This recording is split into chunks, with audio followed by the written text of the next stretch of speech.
Bonjour, mon nom est Maya Telkaz et aujourd'hui je vous présente mon Draw My Life, une courte vidéo dans laquelle je discuterai des moments importants de ma vie en tant que femme scientifique. Tout a commencé le 12 décembre 1900 à Budapest en Hongrie, ville où j'ai naquis et grandi avec mes deux parents, Aladar de Telkaz, mon père, et Maria de Telkaz, ma mère, eux aussi originaires de Budapest. Dès mon jeune âge, j'entrepris des études plus poussées que la majorité des filles de mon quartier. Après des études en art, j'ai décidé de me laisser guider par mon intérêt pour la science, une passion qui m'a été transmise par mon père, lui-même professeur de physique à l'Université de Budapest. J'entamerai alors en 1920 des études en chimie physique à cette même université pour finalement recevoir mon doctorat en 1924. L'année suivante, je décide de rendre visite à mon oncle habitant en Ohio aux États-Unis. Ce petit voyage se révélera être un événement majeur pour ma carrière car je resterai là-bas pour plus de 70 ans. On me proposera d'abord un poste de biophysicienne à la Cleveland Clinic Foundation où je ferai de la recherche médicale. En 1939, je ferai mes premières recherches sur l'énergie solaire. Malheureusement, dû à la Seconde Guerre mondiale, je dois arrêter mes recherches pour venir en aide à l'armée prise au dépourvu face au problème de ravitaillement en eau potable des soldats pris en mer. J'ai alors mis au point un dispositif assurant l'hydratation de ces soldats.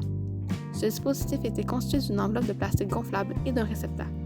Son fonctionnement était plutôt simple. Il suffisait de mettre de l'eau de mer dans l'enveloppe, puis de laisser l'eau s'évaporer sous l'effet de la chaleur solaire pour enfin récupérer les gouttelettes d'eau potable formées dans le réceptacle. Le sodium étant extrait de l'eau, celle-ci pouvait être consommée par les soldats immédiatement, leur permettant ainsi de survivre en mer pendant plusieurs jours. Une fois la guerre terminée, je pus poursuivre mes recherches sur l'énergie solaire ainsi que sur la viabilité de celle-ci comme énergie renouvelable.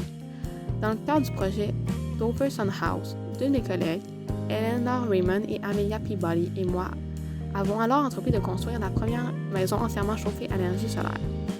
Le toit de celle-ci était pourvu de multiples fenêtres de verre qui laissaient passer les rayons du soleil qui venaient alors réchauffer l'air disposé derrière les vitres. L'air chaud peut alors être transféré à l'aide de tuyaux métalliques vers les différents compartiments contenant du sel de Glober, situés partout dans les murs de la maison. Ce sel a la propriété extraordinaire de pouvoir accumuler de la chaleur en fondant et de relâcher cette même chaleur en se solidifiant. Le cycle jour et nuit permet alors un renouvellement quotidien en chauffage en alternant entre l'accumulation et le dégagement de chaleur selon la période de la journée. Le sel de Glober perd en efficacité au fil du temps.